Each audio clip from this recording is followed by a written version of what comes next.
So welcome everybody. I don't know if you can see or hear me. I hope you can. Yeah, Uh, and yeah, sometimes the feed has a hard time catching up with how many people are in. For sure. yeah, yeah. And so good morning, everyone. Welcome to the second Sick of This show today. This one is our retake from last week of Conserve and Protect with special guest Joe Walsh. So good morning, Lawrence, and good morning, Joe. Welcome, and thank you for accepting our invite to come on again. Hey, good to be with you both. I apologize for the tech fuck up last night or last week. It probably wasn't me, but it could have been me because Trump's people follow what I do. So for all I know, Nick and Lawrence, they fucked us up on purpose. Yeah, Yeah. I think so. Last week there were a lot of shows that got just like bloop, bloop, blacked out, and there were some topics I kept hearing about that just kept getting hidden. Yesterday, Lawrence, your live kept getting fucked up, and you were talking about what's going on in Israel. Yeah. We were talking about Gaza, and for some strange reason, our show kept dropping and blacked out, and we had to cancel the whole thing, just like we did last week with Joe. Yeah. Yeah. Coincidence, I'm sure. No, there's shit that goes on. Trump got me banned for life from TikTok 3 weeks ago. Just completely banned without any explanation. So, I mean, they're doing shit. Yes. Yeah. And so I wanted to talk with you a little bit about that too, and get your opinions on it because you are a staunch supporter of constitutional rights. And you have been a staunch constitutionalist, although I don't agree with all the views that you've had, or still have. That's fine. I'm not supposed to. Humans don't agree on anything 100% of the time, anyways.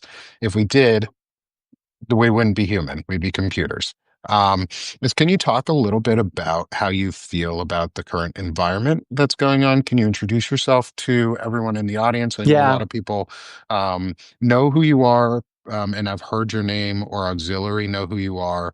But I want to get the story of Joe and where Joe came from, what made you change, and why you're doing what you're doing now.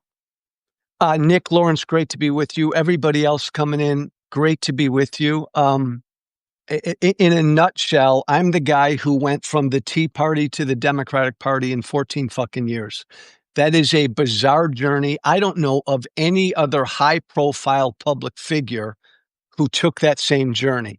Most of the never Trumpers, the really well-known never Trumpers, they were never part of MAGA. They were never part of the Republican base.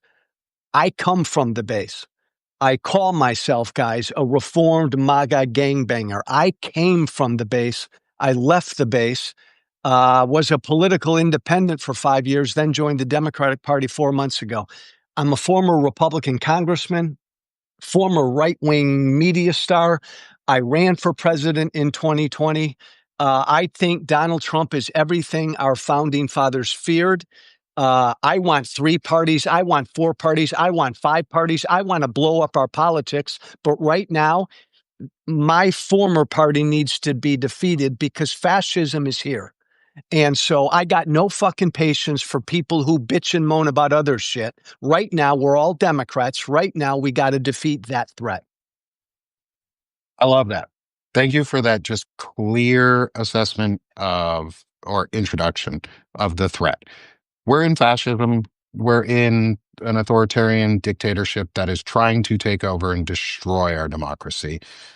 There are things that we won't agree on, but it's okay because we do agree on one thing: is the Constitution should remain, um, and is a good document that keeps us safe and guarantees us freedoms. Um, but Look, those freedoms are under attack. Yeah, Nick, I get Nick and Lawrence. I've been a Democrat for 3.5 months, and I get beaten up every day by Democrats who say, "Joe, you're too pro-Israel. Joe, you're too pro-gun. Joe, you're too anti-tax. Whatever." And my response is always yours. Yeah. We're going to disagree on policy right now, but policy doesn't fucking matter right now. Right. Our house is burning down. So do you want a big tent that can save our house or not? End of story. Mm-hmm. What has been the hardest part of of doing this, of jumping kind of with both feet into the Democratic Party? I mean, I know what my answer would be, right? Like, it's a classic Will Rogers. I'm not a part of any organized party. I'm a fucking Democrat. But what has it been like for you? Well, the two toughest things, Lawrence, have been this. 7.5 years ago, I publicly stood up on the world stage as a conservative Republican, and I said, I oppose him. And the minute I came out against Trump 7.5 years ago, my life instantly changed. I took a blowtorch to my career. I ended my political career. I ended my financial livelihood, and I've put up with daily and weekly threats. No regrets. I would do it again. But that was the toughest moment I've ever been through. Yeah. But then to your question, Lawrence, it's been difficult I mean, imagine you two. I mean, I don't know. Again, if anyone who's been a good principled progressive or a Democrat, imagine things so fucked up that you become a Republican. Imagine AOC one day, because her party became an authoritarian embracing cult, AOC became a Republican. That's how bizarre this is. I mean, For I sure. like Lawrence, I was never a moderate Republican. I was fucking Tea Party. Yeah. And so the most difficult thing about becoming a Democrat is I initially didn't want to, because once I left the Republican Party 5 years ago, I wanted to remain an independent because there are a lot of politically homeless independents out there, and I wanted to help lead a charge with them. But then Trump won in November, and I realized the threat is even greater, so I need to help recruit others to the Democratic Party. Lawrence, I've been embraced by grassroots people generally. Yep. The party establishment has been like kind of hands-offish. They just don't fucking get the moment we're living in. So No, that's been the hardest part. not remotely surprised that Chuck Yeah. Schumer and those folks don't get that Yeah. all allies in war are welcome, right? Bingo. And we were talking about this a little bit just before with our friend Walter Ryan, was the idea of red state politics versus blue state politics for Mhm. Democrats, and how the idea of rural America, because I'm from Vermont originally and I live in Arkansas. I'm a rural person. I've always been a rural person. I love rural America. I love the convenience of cities, but I like rural America because it's quiet. But there's a mythos around rural America. One of the things is that we need to be, because they're fed a lie, a lot of structure around patriarchy, and that men have to be on top and that it's always a competition. And we sort of have to metaphorically punch them in the nose and say, no, we're stronger than you. How do you see what you're doing could help? What do you see that you could be doing to really help us punch them in the nose without the need for the Democratic establishment party? Because they're not going to help us. They're not helping us on this lower level. But how can No. you help us, or how can we help ourselves? So in one way, Nick, like I've always been a son of a bitch. I've always been a fighter. And you guys wouldn't have liked me 8-9 years ago, but I've always been a fighter. I didn't. Boom! Yeah. Lawrence, you'd have pounded me. But my biggest beef about my new party is there just aren't enough fighters. I mean, just fucking fighters. So if I can help show and teach Democrats how to fight, that will all be to the good, because I'm going to stay a fighter.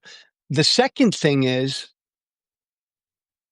I mean, I made a bet, and I could be wrong when I became a Democrat, that the Democrats understood they need a big fucking tent to win. Right. That means a tent big enough for Zoran Mamdani and Joe Walsh. Are you ready for that, Democrats, or not? Yeah. And I am. Yeah, thank God, Lawrence. Nick, what you said, man, like when Mamdani won the primary, I was asked, do I endorse Mamdani? I said, of course I fucking do. He's the Democratic nominee. Hello. Like, Democrats have forgotten this is a big, diverse country. I'm older than you guys. I remember when I was young, there was this animal called the Southern Democrat. I remember that too. I'm just Right. old enough to remember. pro-gun, even, dare I say, pro-life Democrats, baby. And they could win in places like Arkansas and South Carolina. But the National Party, forgot all that. And the National Party thought, oh, everybody's got to be a woke progressive. I got nothing against progressives. Progressives don't play in South Carolina or Arkansas necessarily. If I can help recruit other people like me to the party and help show Democrats how to win in rural America and southern states, that will be a huge help. Yeah. So you come from a grassroots background, right? Like the way that you got involved in Republican politics was grassroots, the Tea Party movement, right at the very beginning. There are folks that are asking in the chat, what are we doing beyond talking? Like, what is the doing thing that we can do? And my answer to that would be, go fucking be a precinct committee officer in your local Democratic Party and get out there and meet your neighbors and help get Democrats elected to fucking dog catcher, right? Would you say something similar, Joe? Or what do you think people can do on the ground to actually just not talk and do something? Well, yeah, Lawrence, either that, get involved locally in the party, or get involved locally with groups outside of the party. Yeah. But either way, when I was Tea Party, the Republican Party hated me more than the Democratic Party did. I ran against the establishment. I remember. We need, John Boehner hated me. We need anti-establishment people in the Democratic Party. I may be too moderate or conservative for progressives, but I'm anti-establishment. It's what I love about AOC. It's what I love about Mamdani. They are anti-establishment. These are the kinds of Democrats we need to support. But to what you can do, get involved in the local party, get involved with local resistance groups, keep protesting, and we all have circles of influence. Work your circle of influence, because our job number one, if we want to stop Trump and Trumpism, is to take back the House in 26. Nothing's more important than that. We don't have a Congress right now. So and I think the Senate's going to be tough, but everything should be focused on taking back the House. That means getting involved locally. So thinking about local, one of the things that I talk about and Lawrence talk about, and we talk about a lot on our different shows, is running for local offices. And Lawrence is talking about that too, and your support of local parties, say, over the national party or local organizations. How do you see folks, or how do you see your platform being used to help encourage people in Arkansas who are, or using words in Arkansas that mean things in different contexts? Like, I'm pro-life, you're pro-life, but my meaning of pro-life isn't the same meaning of pro-life that you have. For me, pro-life, and I don't know exactly what your meaning of pro-life is, but my meaning of pro-life is I am pro-personhood, that when you are alive, you have the right to that existence and the dignity of your body and your data and your information and your freedoms, and you should be guaranteed those. And pro-life for me means I want people vaccinated, because Jesus would have advocated for vaccinations, because he said protect and feed and clothe the homeless and the sick and the needy. Do you see using language like that and not throwing it in their faces, but using the words that they know in new ways? If Democrats don't learn how to do that, Nick, we're not going to beat Trump and the Republican Party. I mean, look at the numbers right now, guys. Trump's approval rating is in the fucking toilet. He's doing horribly. But the Democrats' approval is even worse. And I just saw the latest poll yesterday. Trump, as bad as he is still trusted more on the economy, crime, and immigration.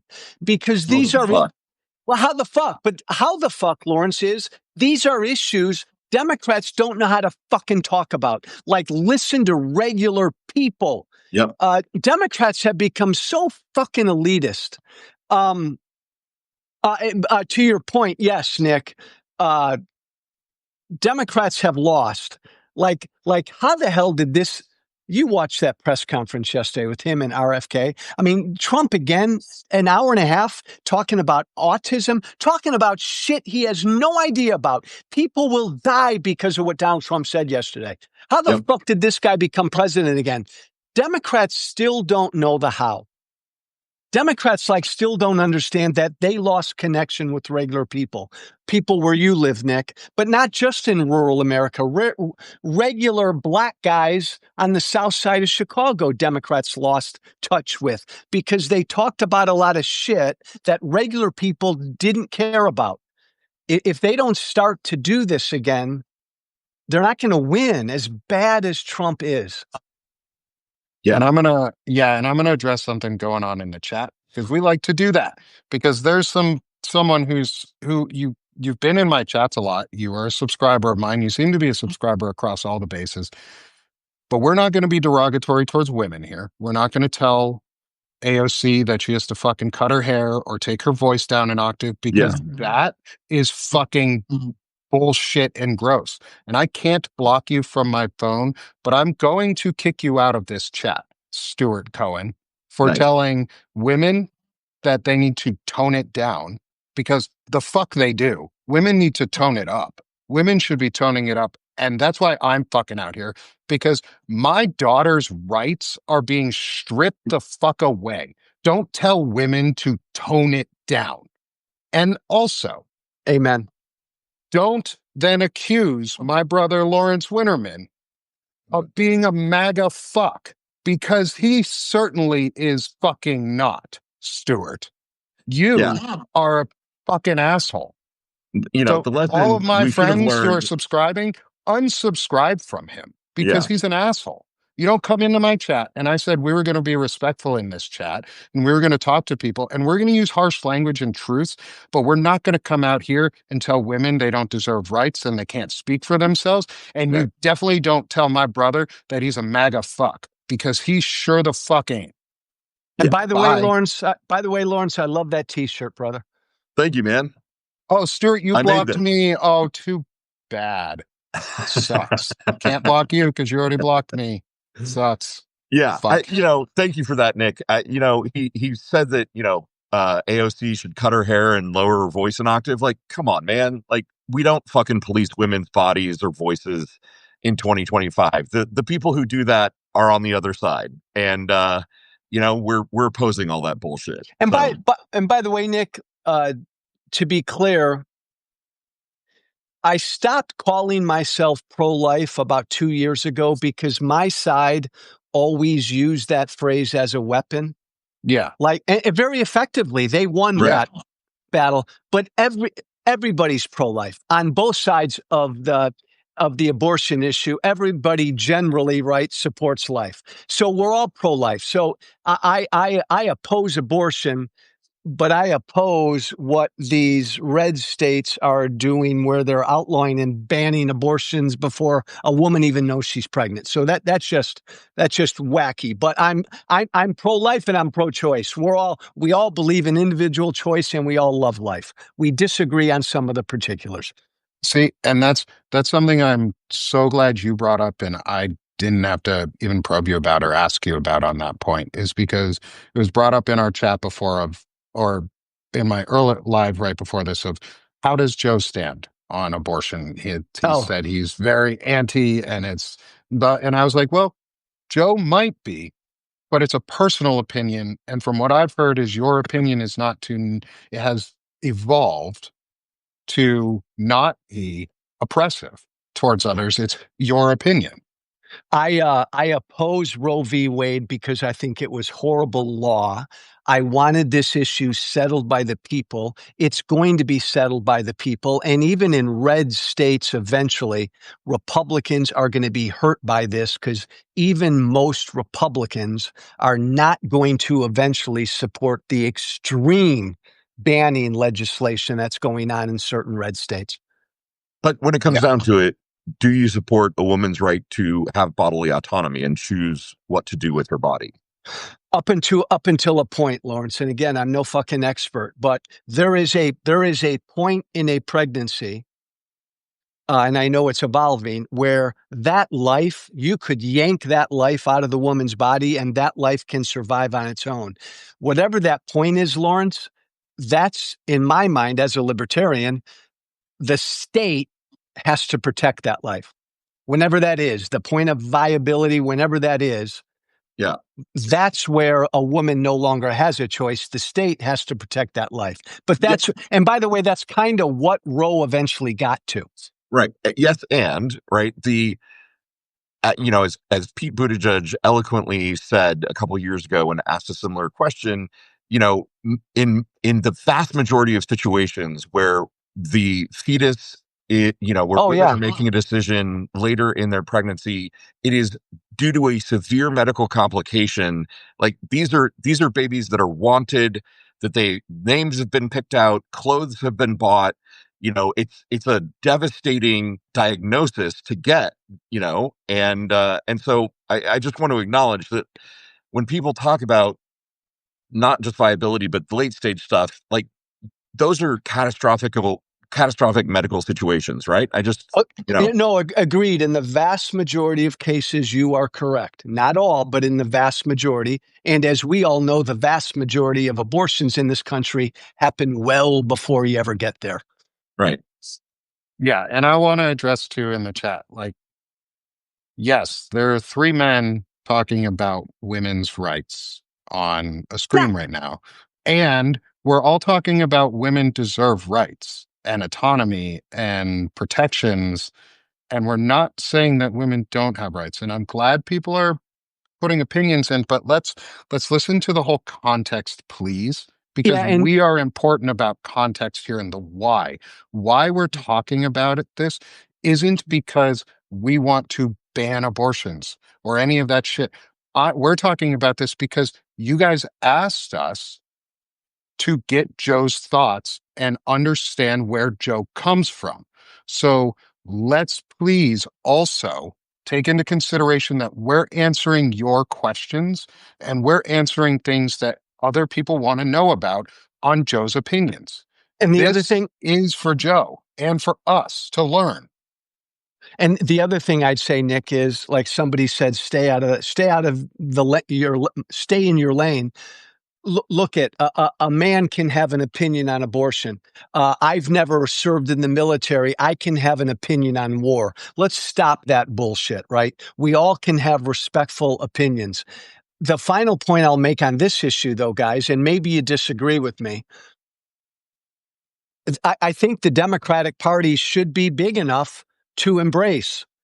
Like, I no longer call myself pro-life. We're all pro-life, but embrace pro-life and pro-choice Democrats to win. I don't think there should be an issue that says if you believe in that policy issue, you can't be a Democrat. I personally think that's a mistake for my new party, but the same thing on guns. I'm a huge gun rights guy. I think the only litmus test for Democrats right now should be if you support democracy, the rule of law, the Constitution, pluralism, and basic human decency, I want to be in your tent. But I know some folks disagree with me on that. Yeah, and we want to push back on what you're telling us. We want to ask you the why. And I'm not calling out individuals in the chat. No, but I didn't say anybody's name this time around because I know nobody is individually being a shithead like Stuart Cohen was. I'm talking that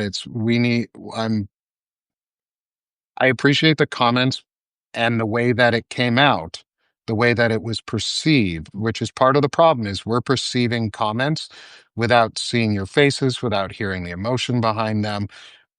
You guys get to see us respond to that. And Thank you, my Stoto. perceived notion was that it was directed at us in a negative way. We're trying to talk about these issues because they're important to us too, because we do have opinions.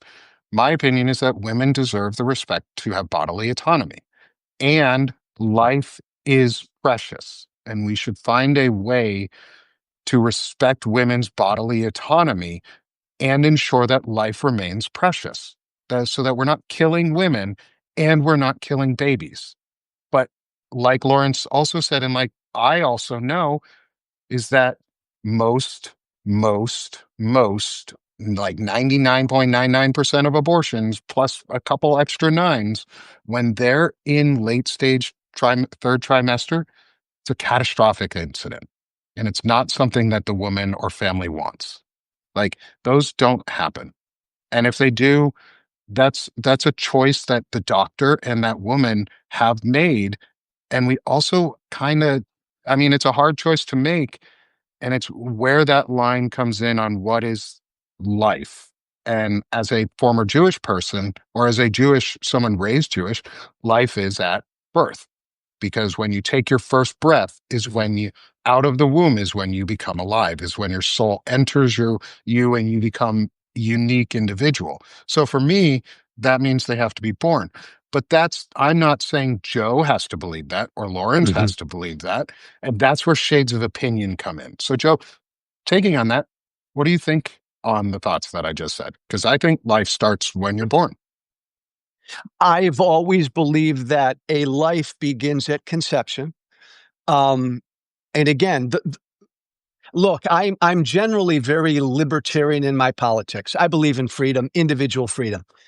And Joe, right, abortion. And I get nailed on this issue sometimes, rightly, but what makes this issue complicated, and I'm speaking the best of all sides, what makes this a complicated issue is we're talking about another potential life, the freedom of another potential life. That's why this is such a difficult issue. I understand there are people with bad intentions on all sides on this issue. I want to believe that most people on both sides of this issue have the best of intentions. This is really complicated because you're talking about two lives, potentially two individual freedoms. And I wrestle with it, guys. Like, again, I go back to my stupid generality. There's a point in that pregnancy where you can pull that life out and that life can be saved on its own because of the technology we've got today. The state has to save that life then, in my mind. I get it, but this is what we wrestle with. But Nick, I respect your view, brother. Yeah. And it's, so thanks for being here, and thanks for being willing to talk about, challenging issues. You know what pisses me off, Lawrence? I get so pissed off at people who are afraid to talk about tough issues and just answer good, tough questions. Yeah. So since we're already all a little uncomfortable, let's talk about Gaza. You son of a bitch. So Gaza, I know you're a staunch supporter of Israel, right? Yeah. And there are a lot of us, like, myself and like Nick, both of us are of Jewish heritage, really struggling with the idea that it looks like, I mean, I'll say it because I'm comfortable with these words. There's a genocide going on in Gaza that Israel's perpetrating. And I'm curious, kind of, what is your position? How can you be a strong? And I'm not asking like, why are you? I'm just saying, like, it is hard to be a supporter of Israel and also look at what they're doing in the current moment and square that circle, right? So, Lawrence, that's a great question, man. It's not hard for me, but I respect that it is hard for a lot of Israel supporters. I'm not Jewish. I've always been hugely pro-Israel. I'm a Roman Catholic kid for some religious reasons. I'm not evangelical, but mostly just philosophical and political. I'm married to a lovely Jewish woman. I get that a lot of American Jews are in pain right now because of what they think they see or believe Israel is doing. Let me be clear about a couple things. I can't stand Benjamin Netanyahu. Cannot freaking stand. 2 weeks after October 7th, 2 weeks, I publicly call for him to step down. The world would be a better place. Israel would be better if Bibi had stepped down right after 9/11, right after October 7th, because he's a flawed figure that is rightly hated by too many people because he's been there for too damn long. He's beholden to his right wing and he's corrupt. So put Bibi aside. To me, again, and this is a great, Lawrence, I love this issue. Not at all a genocide in my mind. If it were a genocide, Gaza would have been turned into a parking lot almost 2 years ago. Israel could wipe out Gaza in a matter of weeks if they wanted to. I think Israel's done, I'm not talking about Netanyahu, Israel's done whatever they can in a very difficult circumstance to get their hostages back and eliminate Hamas. They are fighting an entity that wants their people killed. And I don't think the average American has any clue as to how difficult it is to fight an entity that values death like that. Final thing I'll say, big picture, there will never be peace in the Middle East, ever. There'll never be a two-state solution, ever, until one side, in my opinion, Lawrence, the Palestinian side, agrees that Israel has a right to exist. If the Palestinian side had just said that, like, Israel, you can exist, there'd have been peace years ago. But the Palestinian side, Islamists, are hell-bent on destroying Israel. And now we've gotten to a point where Israel, the last 10 to 15 years, has said, fuck it. Now maybe we should just destroy them. So now we're in a very bad place. I hope some of that made sense. I'm not sure maybe that we're going to come to a place of agreement on this, because to me, I see a genocide occurring in Gaza, and I'm not sure there's anything that anyone could say that would convince me otherwise at this point. And I absolutely hear what you're saying, that Hamas and Palestinian leadership could acknowledge that Israel has a right to exist. I certainly believe that Israel has a right to exist. But I also look at Netanyahu's government, and I mean, I've hated Netanyahu since the assassination of Rabin, when it looked like Netanyahu was angling to become prime minister of Israel, and then, of course, did, basically riding on the wave of anti-two-state solutionism, right? He's literally put policies in place that subdivide the West Bank in such a way that you cannot draw a contiguous border in any way around settlements. I guess my perspective at this point is neither side is operating it. The leadership of neither side is operating in good faith. But Lawrence, let me ask you a quick question. Sure. Again, kind of the formal definition of a genocide, the purposeful, with intent, destruction of a people. You do acknowledge that if Israel wanted to purposely wipe out, destroy the Palestinian people in Gaza, they had the power to do that, right? Joe, I mean, if we're talking about, could they just raw power, bunker busters or nukes, intent is absolutely clear in policy and the execution of policy in Gaza. And what we are seeing is the starvation and the withholding of aid and the, consistent targeting of women and children in Gaza, which, doesn't meet the technical definition of genocide. Forgive me, sir. I just think hiding behind technicalities in terms of definition of genocide doesn't cut it in this situation. What we're seeing is a massacre and a mass slaughter of people. I appreciate that point. I think this technicality does matter only in this respect. The intent is everything when it comes to genocide. And again, I go back to it. If it was Israel's intent to wipe out the Palestinians, they would have done it. They could have done it. And I just think, not you, Lawrence, because I know you're knowledgeable about this, the average person in the West does not understand the enemy that Israel's been fighting forever, a side that just doesn't value life. And in Gaza, for almost 20 years, we've had Hamas, and their entire strategy for 20 years has been to get their civilians killed. Why? To get world opinion to turn against Israel. I mean, that's been their entire playbook. They want their civilians killed more than Israel does, I think. But I'll give you the final word on that one, brother.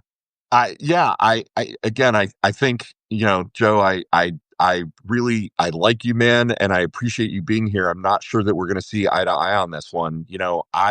That's cool, though. That's cool. In the Jewish tradition, there's this idea called tikkun olam, right? That it is our job in the world to repair the world.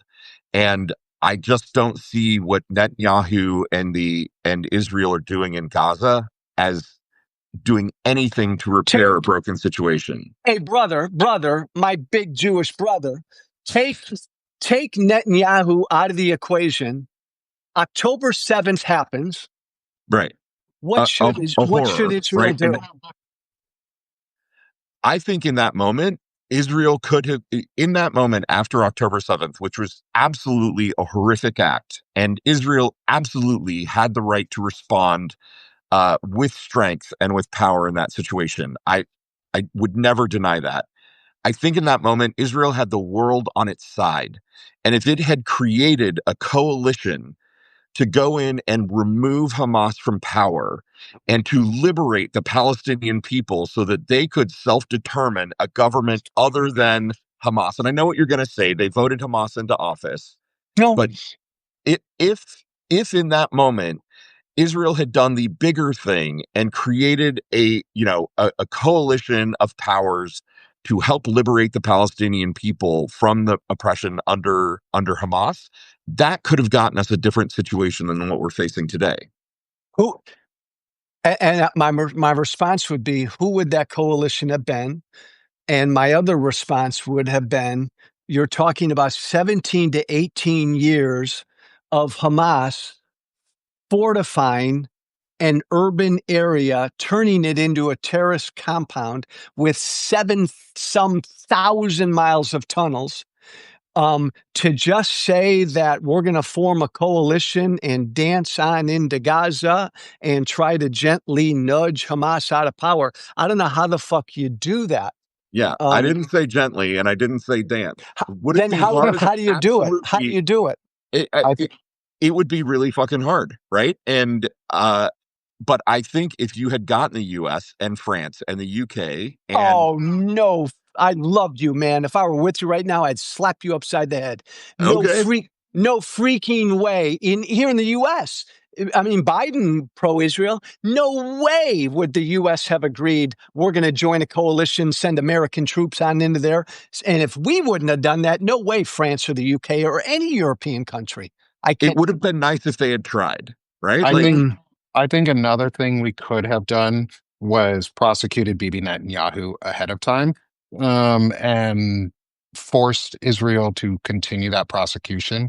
I think from my side and my view on this is, I think Israel had the right to respond after 10/7 and should have done so in a much more targeted way and not such a sustained long effort. And I think the reason they have been doing it so slowly and destroying Gaza so slowly is because they needed to see what would happen in the US. They needed to see whether the US would have a Democratic president or Trump.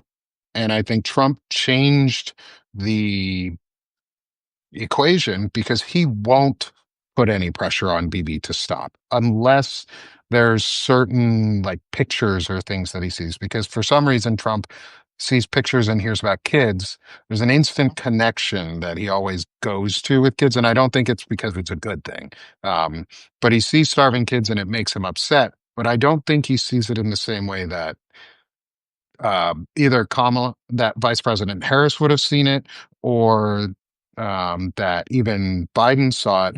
But we have the power in the U.S. to tell them to not target journalists. We have the power in the U.S. to force them to not flatten the entirety of Gaza, and have plans afterwards with Trump hotels and luxury resorts and man-made islands and things coming out about MBS wanting to do the same thing in Gaza. Like, there's a coordinated effort behind the scenes for land grab and purchase, and Elon Musk wants to have a tech zone in what used to be Gaza. So I think it is a genocide because they're purposely systematically killing the Palestinians to clear out land for a billionaire playground and wipe them off the map. I don't know if they're going to do the same thing in the West Bank or as violently yet, but I think Gaza is going to become a a terrible place protected by Israel outside of international law. Their goal, and maybe it was mission impossible, guys, from the beginning, was to eradicate Hamas. And I just, no one's ever shown me a targeted way that you can get rid of an urban army like that. I have not seen it in 2 years. Can't be done. And talk about then going longer. I think Israel has delayed too long. I think they should have moved faster. I think Biden and the U.S. held them up a little bit. But you can't get rid of Hamas in some targeted fashion. You have to literally go in and try to remove this army, this terrorist organization that has embedded itself in an urban civilian population for almost 20 years. That's tough stuff. What do you think proper next action is? Like if you were in a place where you could influence decision making or be the decision maker, what would you do? I would, again, a great question, Lawrence, and not exactly knowing on what the situation is on the ground right now. Sure. Yeah. But if I had Netanyahu's ear, I'd kick Netanyahu out immediately. And then whoever was in charge of Israel, I would immediately now allude to that coalition you talked about. And I would grab the moderate Arab nations in the region, along with some help from the U.S. and the rest of the West, to now go into Gaza, because now I think Hamas has been damaged enough, and now go into Gaza and begin to try to rebuild Gaza. And I think beginning to rebuild Gaza, you can pretty much, I think, begin to almost eliminate Hamas. I don't think that was possible immediately after 10/7. The only way you're going to get peace in the Middle East is if moderate Arab countries partner with Israel.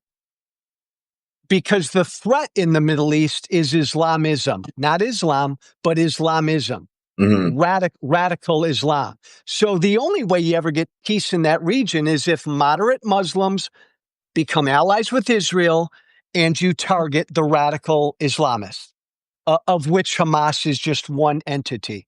I think that could be done right now. Gaza as a homeland for the Palestinians, or Gaza as casinos? First of all, Lawrence, forget about Trump and Trump casinos. And I've written about this for 12 years, and until I'm proven wrong, I just don't think. I think the whole notion of a two-state solution is poppycock. As long as one of those neighbors, and as bad as you think Israel might be or Netanyahu is, they're not Hamas. And from the very beginning of this conflict, I mean, the history of this conflict is in 1948, right? The colonial rest of the world said, okay, let's carve it up 2 states. Okay, give Israel a homeland. Now, maybe you can say that was flawed from the beginning, but that decision was made at the beginning. And immediately at the beginning, one side went to war and said, fuck no. In the 70-year history of the conflict has been the one side always initiating war against Israel. Israel responds. Why is that?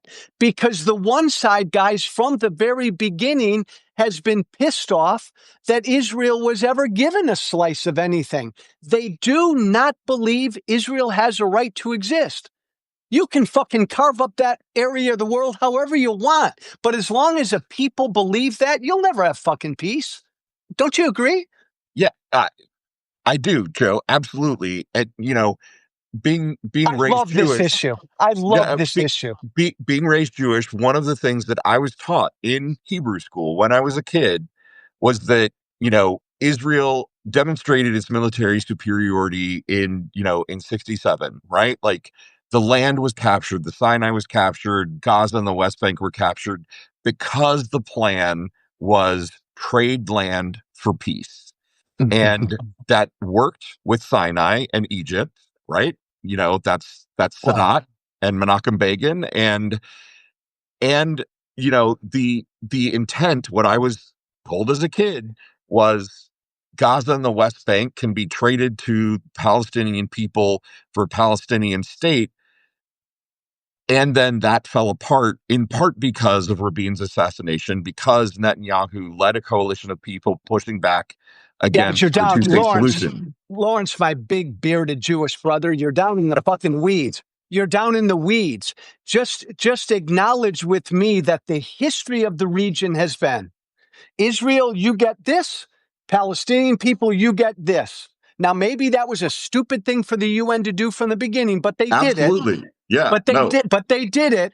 And the Palestinian people then, for 70 years, have initiated all of the wars against Israel. Israel has fought back, generally won the wars, and taken land and then given a lot of the land back. If the one side would just quit initiating war, like I go back, guys, we could talk about this for 5 fucking hours. Yeah. I agree with what Golda Meir said. If the Palestinian people laid down their arms tomorrow, there'd be peace tomorrow. If Israel laid down her arms tomorrow, there'd be no Israel. I've always believed that. The one neighbor needs to change their mind. So unless that happens, Lawrence, no freaking way would I give the Palestinian people Gaza and or the West Bank. If I'm Israel, I don't want to live to neighbors, next door to neighbors who don't believe I have a right to exist. I agree with you on all of that, Joe. And I just think that America has, no, here's the thing. America has, for decades now, had the ability, the power and the sway in the region to cajole and push those Middle Eastern countries to the table. Hamas is funded by Iran and other partners in the Middle East. Like we could have done more to push the Palestinian people to the table. Oh, totally agree. I will say though, in 92, whatever, Oslo, Clinton, what's his name? Arafat got like 94, 95% of what he wanted, and he didn't take it. Would have been a much different world if, dude, right? Here's the thing. You and I will agree 100% on this. The person who torched Oslo was Arafat. He walked away. I am back in love. Let the record show I'm back in love with Lawrence. I am back in love with Lawrence. Arafat did, because he knew he would be assassinated by his own people. You are completely right. Arafat walked away from Oslo. Walked away.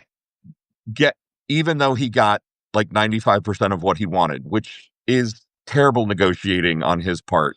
I just, in this moment, what I'm looking at is the lay of the land right now, and the facts on the ground to me are that there's something that could easily be called a genocide that is happening to the Palestinian people right now. And the things that you have argued are not inherently wrong. I just want us to acknowledge that people are fucking dying. And I think that we could be doing more as a world and as a people. Agree with all of that, Lawrence. And I will say, to cap this issue, you two, as a new Democrat, and by the way, your whole audience here agrees with you two completely. And you know what's cool, guys, is this issue of Israel and my support for Israel, I have found nothing angers my new Democratic friends more than this issue. So this is an issue that the Democratic Party is really struggling with. Well, and I think for us to unite as a party and to kind of think about how we go forward in this two-party system that we're in, we've got to think about the way that the majority of Democrats feel, the way that younger generations feel who may not have solidified their party affiliation yet. Can we build a big tent that is big enough to handle the position you've just articulated and the position of the grassroots of the party? Well, we better. Right. We better, for American democracy, we better do that. Yeah, we better say you can't be a pro-Israel Democrat and get elected, or you can't be a pro-whatever. We better rise above that and say that's an issue we disagree on. But again, Joe Walsh, conservative Democrat, no way on God's green earth could I get elected mayor of New York City. Zoran Mamdani, hard, sincere, progressive Democrat. No way could he go down to Arkansas and get elected to anything down there. So the Democratic Party needs to understand that this is a diverse country. We need to elect Democrats in red states and blue states. Right. So you're a Chicago guy, right? Suburban Chicago. Okay. So, I mean, you going to run for something this time? Oh, I won't give you, Lawrence, the typical BS politician's answer. I'd love to run for something. I really would. Now, I didn't become a Democrat so I could run. That's not why I became a Democrat. But Lawrence, I'm not going to BS you. I'd love to run. I'd love to run somewhere. I'd love to run in a southern state, Nick, or a rural area where I could show rural southern Democrats how to win. I just don't know that I could win a Democratic primary. We just talked about one issue, Israel. I mean, that issue alone could nail me in a Democratic primary. Sure. So I don't know, Lawrence, if I could win a primary, but I'd love to run. And I think one of the important things about what we did today, and I was listening to a show earlier this morning, they were talking about it, is we had a discussion and not really a debate. I'm not, at least from my side, I'm not trying to change Joe's mind. But we are trying to see a middle ground, somewhere that we all value that we can have a discussion from. Like, we're discussing ideas so that we can talk about this. Yeah, I don't agree with Joe on all of these shows. Joe, I really appreciate you coming in and talking to us. By the way, Nick. Yeah. If I were with you right now, I'd fucking kiss you on your forehead. I'd give you a big old man kiss. I loved what you just said. Because I don't do debates anymore. I'll go on Pierce Morgan and I'll go on some of these other shows. I'm miserable. I hate it. I used to do a lot of that shit. We've got to have conversations. I think you know this about me. Charlie Kirk, back in the day, was like a son to me. I met him when he was 16. I helped him get started. But then Trump, we went our separate ways. Charlie Kirk didn't have conversations. He did these gotcha kind of things on college campuses.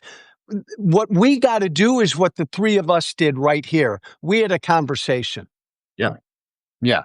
And that's what I want to encourage. And Joe, if you're willing to come back at some point, I'd love to have you again. Not if Lawrence is here. There's no fucking way I'm coming back. Hey, what we'll do is we'll get this guy. Our mensch on a bench over there is kicking ass and asking hard questions. I love it. And Shana Tova to your family as well tonight. Right back at you. Holidays. There's a lot to remember this year and a lot to think about. And I think, Lawrence, you talked about it a little bit last week, was like, you didn't know if you were going to celebrate the holidays. Well, I'm not religious Jewish. I am culturally Jewish. And I'm going to celebrate in my own way this year in ways that I haven't, because there's a lot to remember and a lot to talk about and discuss and bring out and form opinions and coalitions off of. And I need to remember that too. Are you two in the same geographic area? I'm in Fort Wayne, Indiana. Oh, okay. And Nick, I'm you're in Arkansas. I'm in the Northwest Arkansas area. Sometime soon, the three of us need to get together and have some drinks together, man. You find me some tequila, I'll go wherever you two are. Absolutely. And Lawrence, I want to continue this conversation privately on Israel and Gaza because I think it's so important. Thank you, brother. Yeah, no, thank you. Joe, I hope you know that if I was pressing you and trying to hold your feet to the fire a little bit, it's only because, one, I know you can handle it, and two, I want us to have conversations like this, and I think we need to model and thanks to the chat, because we're getting some props in the chat for having a conversation, where we can disagree without being disagreeable, as the saying goes. Amen. And let the record show, I think everybody who listened to us loved that we did that. And everybody who listened to us agrees with you two on Israel. But it's okay. We had a conversation. Yeah. All right, Joe. So we're right at the top of the hour. And I want to be able to let you go. Where can people find you? How can they support your work? How can they support what you're doing? And how can we encourage you to come to Arkansas and Indiana and other red states to support us? Well, that's easy. I'm actually beginning to do some speaking in red America for Democratic candidates. So Nick, let you and I stay in touch. Okay. All I Awesome. need is an invitation and a bottle of tequila, and I'll talk to folks. I got you. Everybody, Nick and Lawrence, everybody listening to us, if you're a subscriber to Joe Walsh, damn it, subscribe to Nick. Subscribe to everybody. Subscribe to Nick and Lawrence as well on Thanks, Substack. Social Contract with Joe Walsh is my Substack. On every other social media, I'm Walsh Freedom. It's been an honor, gents. Thank you, Joe. I really appreciate it. Thank you so much, Joe. Lawrence, thank you for the tough questions too. Everybody in the audience, thank you so much. We'll talk to Joe again soon. Let's stop being sick of this shit and let's start doing this shit. And Joe, Amen. we'll find you some good tequila in the area. Yeah. Thanks, boys. Amen, And guys. we'll talk to you again Thanks, soon. guys. Take Thanks, care. Joe. Bye-bye. Bye, all.